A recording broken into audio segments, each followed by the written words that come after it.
You, patrol officer, step back. This is federal jurisdiction now. The sharp command cut through the wail of sirens, aimed squarely at the uniformed figure observing the alley. Earlier that day, in an office both modest and meticulously organized, Chief Anya Sharma reviewed stacks of patrol reports. Her gaze was thoughtful, her brow furrowed not with stress, but with a deep, empathetic understanding of the city's pulse. She believed true leadership wasn't found behind a desk, but on the streets, side by side with her officers. You lose touch with the ground truth when you're always in boardrooms. She'd often mused to herself a quiet conviction that drove her to regularly don a standard patrol uniform. It was her way of staying connected, of truly understanding the daily challenges, the triumphs, and the injustices her force faced. As dusk settled, painting the skyline in hues of bruised purple and orange, Anya Sharma, now just Officer Sharma, in her patrol cruiser, navigated the city's labyrinthine streets. Her eyes, sharp and practiced, absorbed every detail: the nervous twitch of a corner dealer, the fleeting glance of a mother shielding her child, the silent language of the neighborhood. These shifts kept her anchored, reminding her why she fought so tirelessly. The dashboard radio crackled, interrupting the city's rhythm. Units respond. 10 to 54. Major incident. Sector 7. Anya's focus sharpened, the calm observer instantly becoming the determined responder. Across town, the day prior, Agent Marcus Thorne held court in a federal agency briefing room, his sharp suit a testament to his self-importance. He exuded an air of unwavering confidence, his voice projecting across the room as he lectured his team on the finer points of federal jurisdiction. Local law enforcement, bless their hearts, simply lack the resources and the asterisk vision for cases of this magnitude, he announced, a condescending smirk playing on his lips. He gestured dismissively, implying that small-town procedures were mere hindrances. Thorne was a man who knew his worth, and in his estimation, local police were consistently found wanting. His name, Marcus Thorne, federal agent, was not just a title, it was a declaration of superiority. Back in the grimy alley, under the insistent glare of floodlights, the scene was a tableau of organized chaos. Federal vehicles, sleek and imposing, now dominated the space, dwarfing the local patrol cars. Agent Thorne, surrounded by his tactical-clad team, moved with a proprietorial air, issuing sweeping directives that pushed local officers, including Anya, further to the periphery. Secure this perimeter. No local personnel beyond the tape unless explicitly authorized, he barked, his voice echoing with unchecked authority. Officer David Rodriguez, standing near Anya, exchanged a look of frustrated resignation. Anya, however, remained impassive, her silent assessment absorbing every detail of the federal takeover, a subtle tension coiling within her. The harsh glare of the portable floodlights illuminated the center of the crime scene, where Agent Marcus Thorne stood like a monarch surveying his kingdom. He hovered over a forensics team meticulously bagging a piece of evidence, his posture radiating an almost theatrical authority. "Careful with that," he commanded, his voice sharp, devoid of any pretense of collaboration. "This is precisely why federal oversight is necessary. Local departments, bless their hearts, just don't have the resources or the finesse for operations of this scale." He glanced around, making eye contact with no one in particular, but his meaning was clear. Anya, standing a little to the side, her patrol uniform blending into the background, exchanged a brief, uncomfortable glance with Officer David Rodriguez, whose jaw was tight. The silent resentment from the local officers was a palpable hum beneath the federal agent's bluster. Anya turned her attention from Thorne's performance to the less illuminated periphery of the alley. Her gaze, honed by years of walking these streets, swept over the discarded trash, the graffiti-scarred brick, and the overgrown weeds. It was there, near a crumbling section of wall that might have offered an escape, that she saw it. A faint but distinct tread mark pressed into the soft earth just beyond a disturbed patch of overgrown nightshade. It wasn't the heavy, standard boot print they'd found closer to the body. This was lighter, more agile, and led towards a disused service tunnel she knew intimately, times a secondary exit. Someone knew this alley well, too well for a random hit. Her mind raced, connecting the detail to a broader pattern, a more sophisticated escape than Thorne's team was currently tracking. The evidence was small, easily missed, but critical. How could she bring it to attention without revealing herself, without triggering the very dismissal she was here to observe? Officer Rodriguez, emboldened by a quiet moment of processing, stepped tentatively towards Thorne, who was now reviewing a map with a federal technician. "Agent Thorne, sir?" Rodriguez began, his voice a little shaky. "I patrolled this sector for years. That old warehouse down the street, it has a network of tunnels goes back to the 20s. Might be worth checking for an exit point, especially if they came in heavy and needed a lighter escape." Thorne didn't even look up. "Officer," he interrupted, his tone laced with thinly veiled contempt. "We appreciate your local color, but federal protocols are based on forensic evidence, not urban legends. Stick to securing the perimeter." Rodriguez's shoulders slumped, his face flushing crimson as he retreated. Anya watched, a familiar burn of injustice in her chest. Thorne's arrogance wasn't just dismissive. It was a contagion, stifling valuable intelligence. Seeing the pattern of Thorne's dismissiveness, Anya knew she had to try. Subtly, she approached the map, feigning casual interest, and pointed a gloved finger discreetly at the area near the disturbed nightshade, then traced a line towards the warehouse Rodriguez had mentioned. "Agent Thorne," she said, her voice calm, respectful. "Just an observation from a patrol officer. We've seen similar escape patterns in this specific area before. Could be a coincidence, but that disturbed foliage and a faint tread mark suggest a lighter-footed exit here, possibly toward the old industrial section." Thorne barely spared her a glance, his eyes still fixed on the main grid. "Noted, officer," he mumbled, his tone flat, a dismissive wave of his hand following. "But we prioritize verifiable evidence, not hunches from patrol. Keep an eye out, though." His words hung in the air, a clear dismissal of her professional insight. Despite Anya's subtle warning, Thorne remained steadfast in his preconceived notions. He barked orders to his team, directing them with confident sweeps of his arm towards the opposite end of the alley, away from the path Anya had indicated.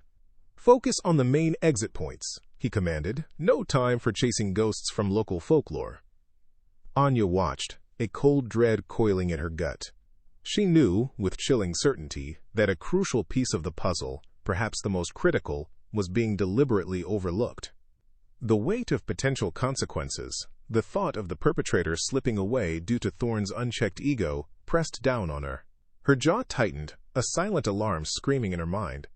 This wasn't just about ego anymore. It was about the case, about justice, and the very safety of the city. Hours bled into the early morning at the makeshift command center, a flurry of frustrated activity replacing the initial, confident bustle. Agent Marcus Thorne, his crisp suit now slightly rumpled, paced before a large crime scene map taped to a wall, his finger repeatedly stabbing at areas that had yielded nothing. The leads, once promising, had shriveled into dead ends, each phone call bringing another report of no progress. "This is unacceptable," Thorne barked, his voice echoing off the concrete walls. "Federal resources are being wasted because local intelligence is clearly lacking. We're chasing ghosts while the real perpetrators slip through our fingers." He shot a pointed glare at a group of city officers, conveniently overlooking his own directives. Detective Elena Vargas, a seasoned city detective, exchanged a subtle, concerned glance with Officer Rodriguez. Anya, leaning against a patrol car, her gaze sweeping over the map in Thorne's agitated form, felt the familiar prickle of a missed opportunity.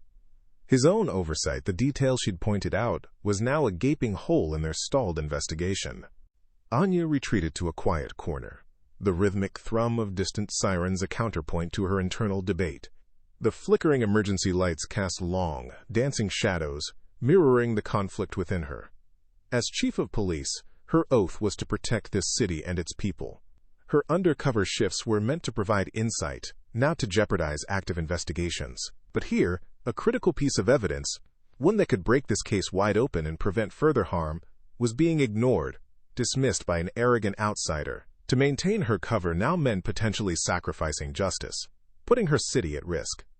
The weight of her badge, unseen beneath her uniform, felt heavier than any tactical vest. She closed her eyes for a moment, picturing the subtle treadmark, the disturbed bush.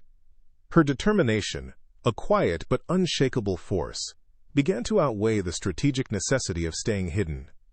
Justice, after all, demanded action. The command center filled with more officers and agents, drawn by Thorne's increasingly loud and agitated voice. He turned to face the assembled local police, his face flushed with anger and frustration.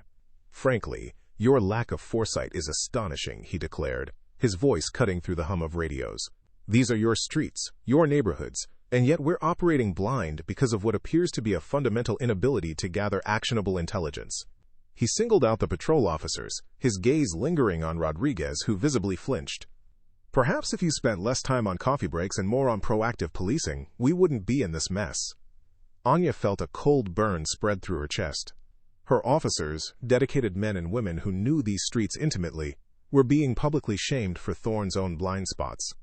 The injustice was a palpable presence in the room, fueling a silent indignation among the local force. The air thickened with tension as Anya stepped forward, her voice a calm, firm counterpoint to Thorne's bluster.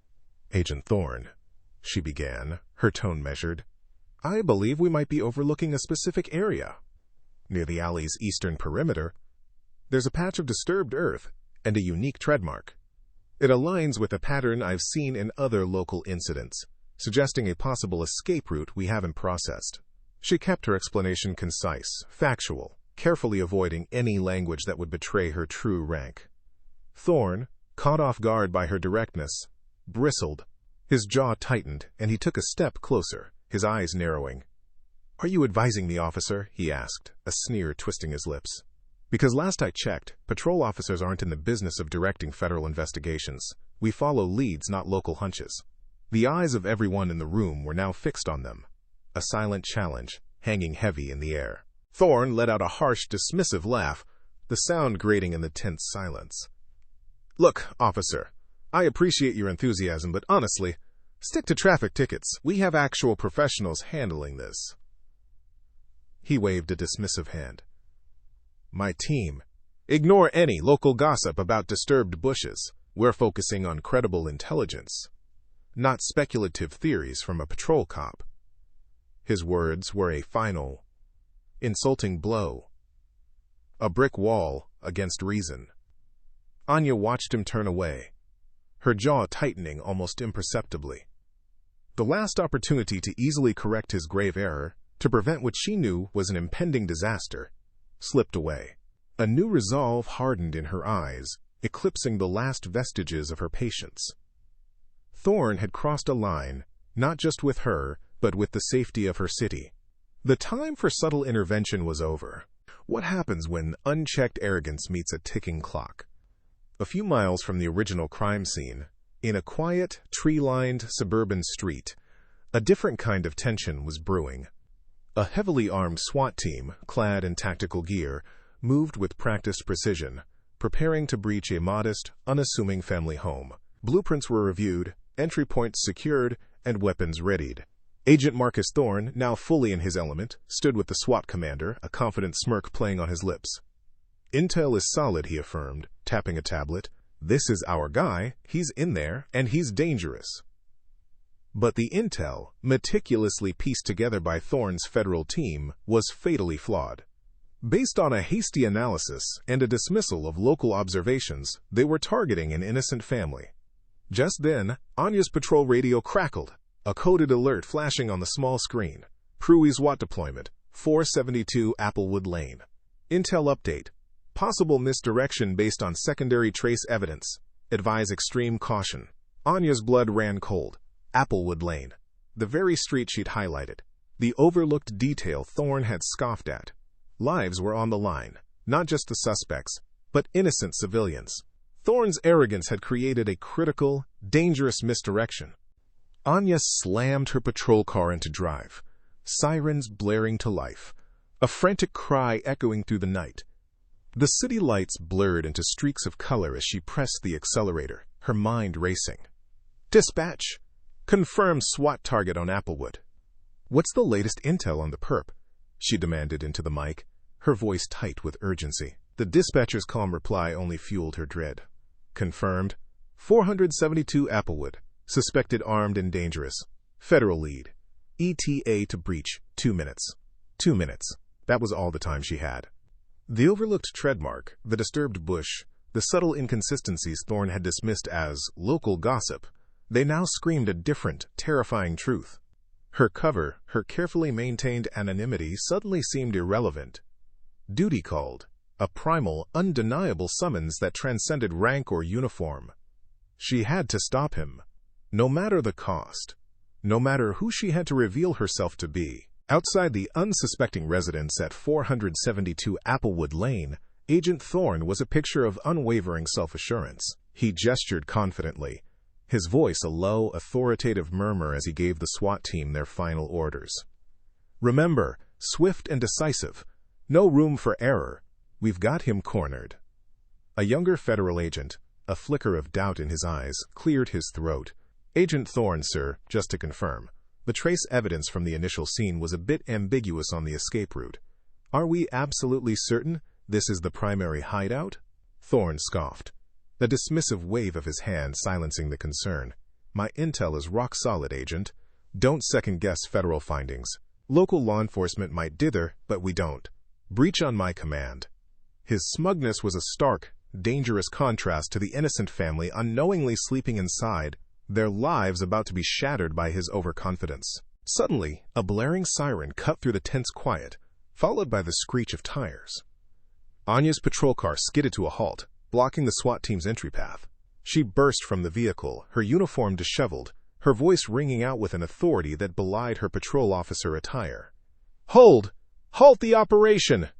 We have new intelligence! Thorne spun around, his face contorted with fury.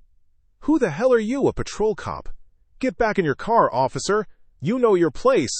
Anya stood her ground, her gaze unwavering. Agent Thorne, you're making a critical error. The trace evidence at the original scene, combined with recent surveillance, indicates the suspect fled in the asterisk opposite direction. This house, it's a dead end, a civilian residence. Thorne's laugh was harsh, devoid of humor. New intelligence? From an overzealous patrol cop? I don't care what local gossip you picked up. We operate on federal facts, not hunches. Now, I'm giving you a direct order to stand down and clear the area. The air crackled with a dangerous tension, the argument now a spectacle for every federal agent and SWAT operator present. Thorne stepped closer, his voice dropping to a harsh, contemptuous whisper, yet still audible. Listen, officer, I don't know what kind of precinct you came from, but around here, we don't let local officers play detective. Or maybe, quote, he sneered, his eyes raking over her. Maybe this is just another one of those affirmative action hires trying to prove something. Anya's jaw tightened, the familiar burn of injustice flaring in her chest. Her composure, carefully maintained through hours of dismissive remarks, wavered for a fleeting second. Affirmative action hires. The words hung in the air, a personal attack designed to diminish her not just as an officer, but as a black woman in authority. Her undercover mission, her desire to observe silently, evaporated. The choice was stark. Protect her identity, or protect innocent lives and uphold the very principles of justice she swore to defend. With a deliberate, measured breath, Anya took a single step back, her hand moving to the breast pocket of her patrol uniform, her eyes, flashing with a controlled fury, locked onto Thorne's. Listen here, little lady, Thorne sneered, his face a furious mask. I don't know what kind of precinct you crawl out of, but around here we don't let mice or fool officers dictate federal operations, especially when they look like they just graduated from kindergarten. Now, step aside before I have you cuffed for obstruction. The words hung in the air, dripping with contempt, a final, unforgivable insult. A palpable gasp rippled through the gathered agents and officers. Anya Sharma, however, did not flinch. Her eyes, usually so warm and observant, now held a glint of steel. With a slow, deliberate movement that commanded attention, she reached into the inner pocket of her standard-issue patrol jacket. The street fell silent, every eye fixed on her hand. She pulled out a small, rectangular object. It wasn't a weapon, but its impact would be far more devastating. The polished gold trim of her official Chief of Police badge glinted sharply under the flashing blue and red lights. The engraved words, Chief Anya Sharma, City Police Department, were stark and undeniable. She held it up, not defiantly, but with the quiet, unshakable authority of someone accustomed to command. Her expression was unwavering, a silent challenge to every assumption Thorne had made. The sound of a single, stray siren wailing in the distance seemed to echo the sudden, deafening silence on the street. Agent Marcus Thorne's jaw, which had been set in a sneer, slowly, comically, dropped open. His eyes, initially wide with disbelief, cycled through a rapid succession of emotions.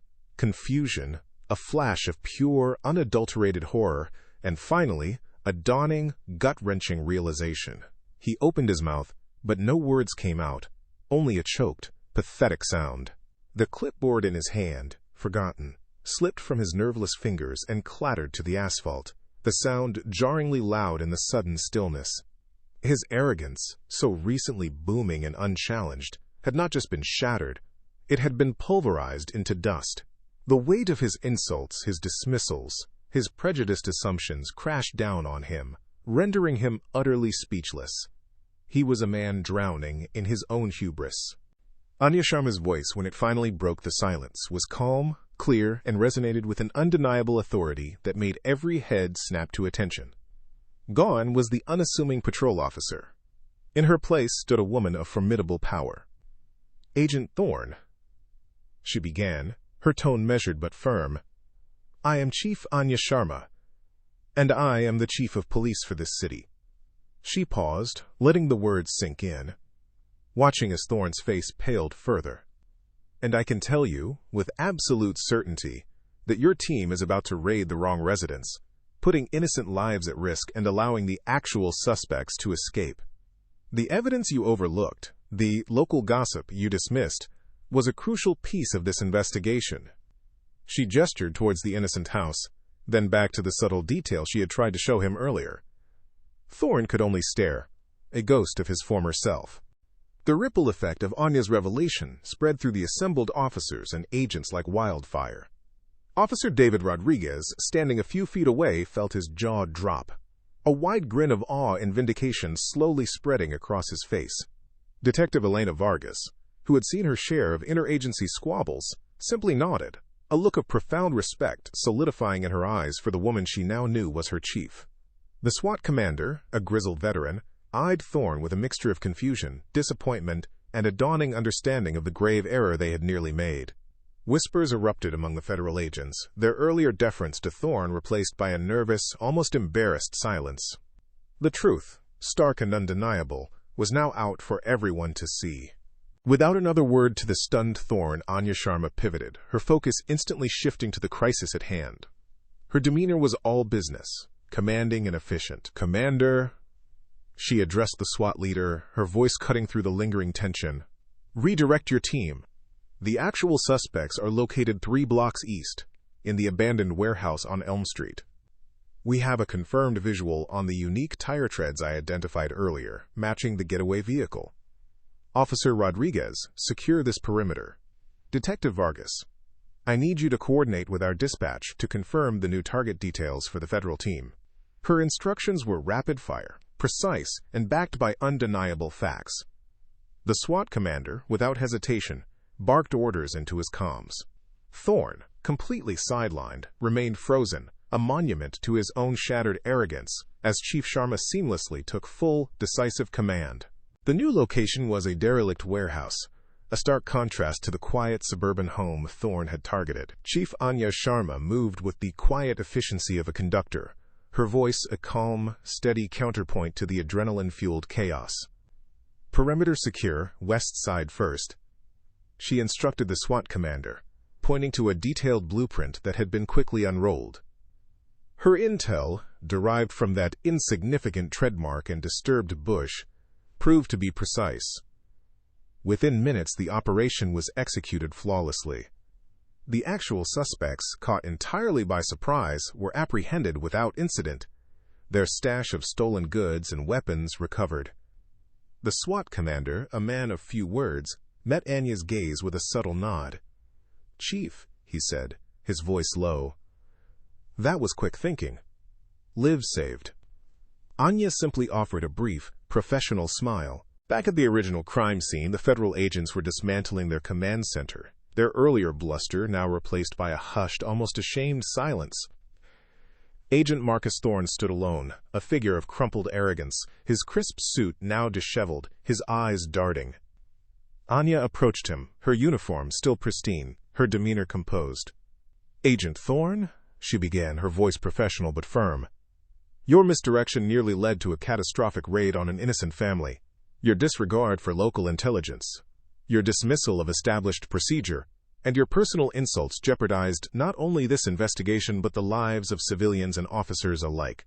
Thorne stammered. "But I didn't know who you were." Anya cut him off, her gaze unwavering. "Your behavior would have been unacceptable regardless of rank. You dismissed valid medical concerns, and you dismissed valid police intelligence.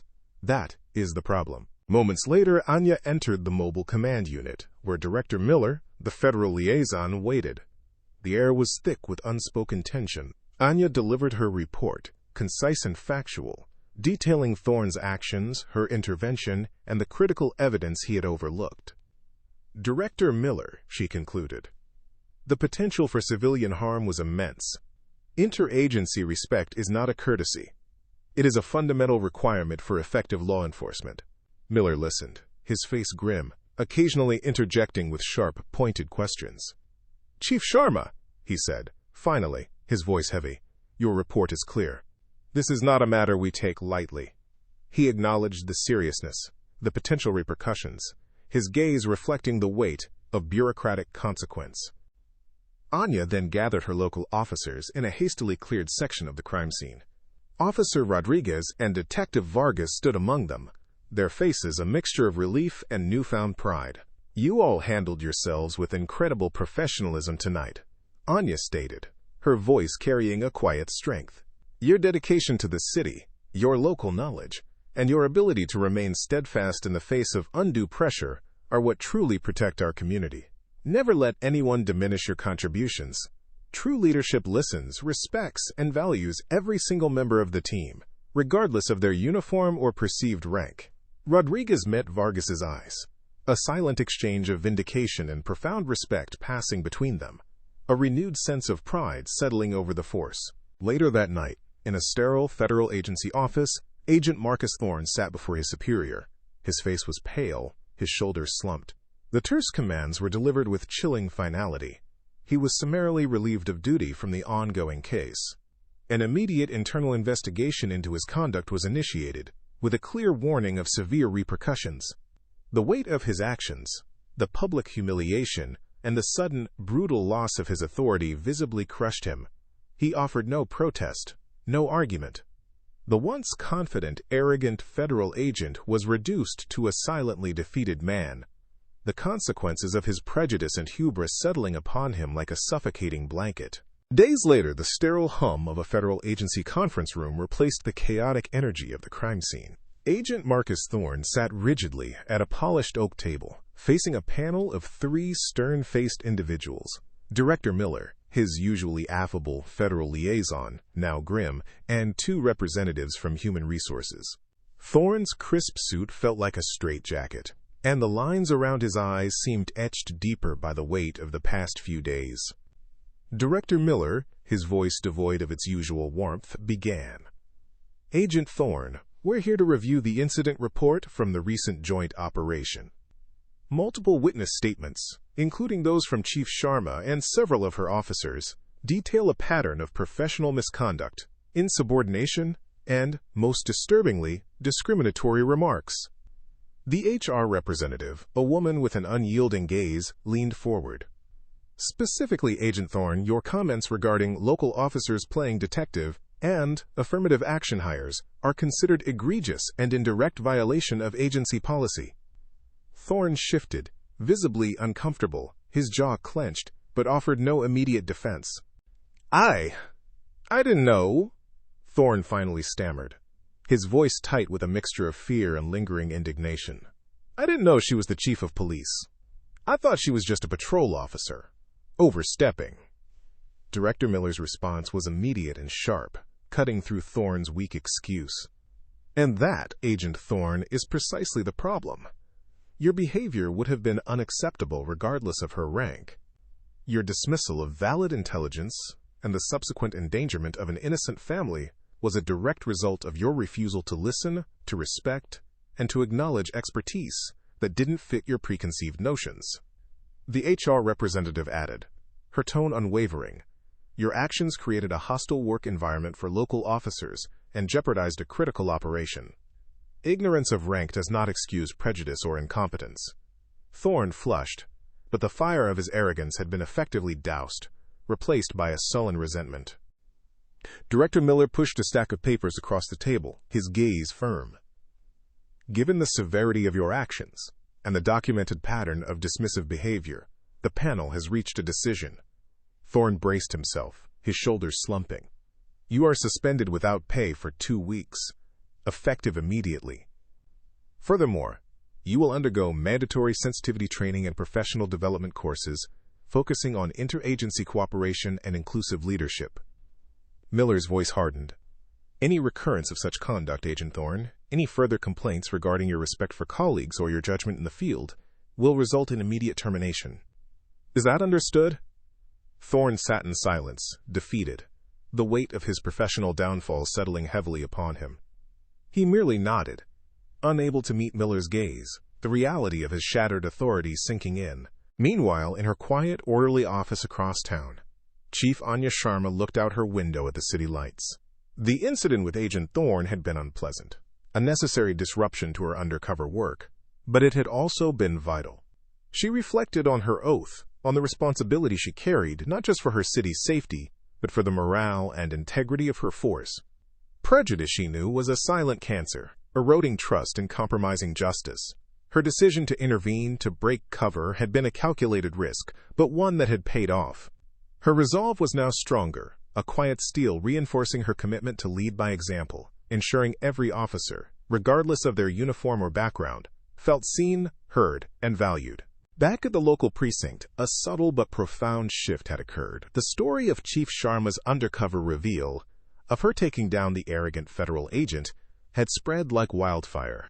Officer David Rodriguez, still buzzing with a mixture of awe and vindication, found himself sharing the details with Detective Elena Vargas in hushed, respectful tones during a shift change. Can you believe it, Detective? All that talk about local gossip, and she was the one who saved the entire operation. Vargas nodded, a knowing smile playing on her lips. Some people confuse a uniform with authority, Rodriguez. Chief Sharma just reminded everyone that true power comes from intellect, integrity, and knowing when to listen. A palpable sense of pride and unity now permeated the department, a quiet understanding that their leader was not just a figurehead, but a vigilant protector of both justice and her people. Weeks later, the metallic tang of the federal agency hallway felt different to Agent Marcus Thorne. His usual confident stride had been replaced by a hesitant shuffle, his shoulders hunched slightly, as if warding off an unseen blow. The crispness of his suit felt like a costume, ill-fitting for the man he had become. He avoided eye contact with colleagues, his gaze fixed on the polished linoleum, a stark contrast to his former swagger. Thorne knew the whispers followed him, the glances, the barely suppressed smirks. He'd completed the mandatory sensitivity training, sat through endless hours of corporate jargon about inclusive leadership and unconscious bias. But the lesson that truly resonated wasn't about empathy, it was about caution. He hadn't learned humility, not truly. He'd learned to be careful, to look closer, to never again assume a uniform defined the person wearing it, especially if that person was black and female. The humiliation had been profound, a wound to his ego that might never heal, but it certainly had taught him a chilling new respect for the unseen power that walked among them. Back in the city, Chief Anya Sharma stood before a room of her officers in the police training academy. The incident with Agent Thorne was a fresh wound for many, a raw example of the prejudice they often faced. But for Anya, it was a profound teaching moment. True leadership isn't about the loudest voice in the room, she began, her calm, measured tone cutting through the quiet hum of the projector. It's about the keenest eye, the most open ear, and the intellect to discern wisdom regardless of where it originates. She presented slides on unconscious bias, discussing the dangers of assumptions and the importance of active listening, referencing the recent interagency incident as a case study, deliberately omitting Thorne's name. Officer Rodriguez sat upright, his gaze fixed on Anya, while Detective Vargas nodded slowly, a look of deep understanding and renewed respect etched on her face. They knew, intimately, the gravity of her message. After the training, Officer David Rodriguez lingered, finally approaching Chief Sharma's office. He stood awkwardly for a moment before Anya looked up, a warm, inviting smile softening her usually serious features.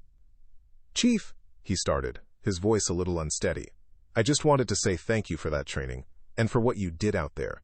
Agent Thorne, he made me feel small, like my observations didn't matter." Anya leaned forward, her eyes meeting his. "David," she said, her voice gentle yet firm. "Your instincts, your observations from the street, they are invaluable. Never let anyone's ego or their assumptions about your rank or background make you doubt what you know to be true. You are an essential part of this force. Every officer's contribution is vital." Rodriguez felt a surge of validation, a quiet confidence blossoming within him. The story of Chief Anya Sharma's undercover operation and the federal agent's spectacular fall from grace wasn't just a departmental anecdote. It became a legend. Whispers of the undercover chief spread like wildfire through police circles, not just locally but across state lines. Other agencies, hearing the tale, began to review their own interdepartmental protocols, questioning the implicit hierarchies that often stifled valuable input. In the community, Chief Sharma was hailed as a beacon of justice and integrity, a leader who understood the streets because she walked them, unseen. Her actions transcended a mere incident, sparking a broader conversation about respect, competence, and the true meaning of authority. In a world too often quick to judge, to pigeonhole, to dismiss based on superficialities, the story of Chief Anya Sharma serves as a powerful, enduring reminder. Respect isn't a privilege granted by rank or title. It is earned through competence, integrity, and the willingness to listen. Assumptions are dangerous, blinding us to the wisdom that can emerge from the most unexpected places. Anya's quiet strength, her strategic intellect, and her unwavering commitment to justice redefined what it meant to lead. She challenged us to look beyond the uniform, beyond the skin color, beyond the perceived position, and see the true authority that lies within. Weeks later, the city's pulse beat with its familiar rhythm, a symphony of sirens and distant chatter that most ignored. But Chief Anya Sharma heard every note. Once again, she was behind the wheel of a standard patrol cruiser, the city lights blurring past her window. Her uniform, identical to any other officer on the night shift, was her chosen cloak of anonymity. No one gave the unassuming officer a second glance, unaware they were in the presence of the city's top cop. A faint, knowing smile touched her lips. She understood the profound power of quiet observation, the deep satisfaction of respect truly earned, not merely given. Her commitment to staying connected to the streets, to the very heart of her force and her community, remained unshaken, a testament to a leader who knew that true authority was felt, not just displayed. What would you do if someone dismissed your intellect, your experience, your very worth, based on nothing more than their preconceived notions of who you are or what uniform you wear? The story of Chief Anya Sharma isn't just about a federal agent's comeuppance. It's a powerful challenge to every one of us. It urges you to stand up for yourself, to trust your instincts, and to speak your truth, even when facing overwhelming arrogance. Your true worth, your unique insights, are not defined by the narrow boxes others try to fit you into. Never let anyone's prejudices prevent you from doing what is right, from being the intelligent, capable person you are. In a world too quick to judge by appearance, by title, or by the color of one's skin, Chief Sharma's actions serve as a powerful reminder. Every person deserves respect and consideration, not because of their rank or position, but because of their inherent humanity. Her story is a testament to the fact that expertise and wisdom can emerge from the most unexpected places, often from those deliberately overlooked. It's a profound lesson in humility for those in power and a beacon of hope for those who feel unseen. Listen. Truly listen. Because sometimes, the person you're dismissing might just be the most qualified, the most insightful, the most vital person in the room. If you found inspiration in this story of intellect triumphing over arrogance, of justice served and assumptions shattered, then make sure to subscribe to our channel. Join our community of intellectual justice seekers for more incredible narratives that empower and provide that satisfying sense of catharsis. Hit that like button to show your support, and stay tuned for content that celebrates resilience, intelligence, and the unwavering pursuit of what's right. Your engagement helps us bring these vital stories to light. And now we want to hear from you. Have you ever been underestimated because of how you looked, the job you held, or what someone wrongly assumed about you? Share your personal story below in the comments.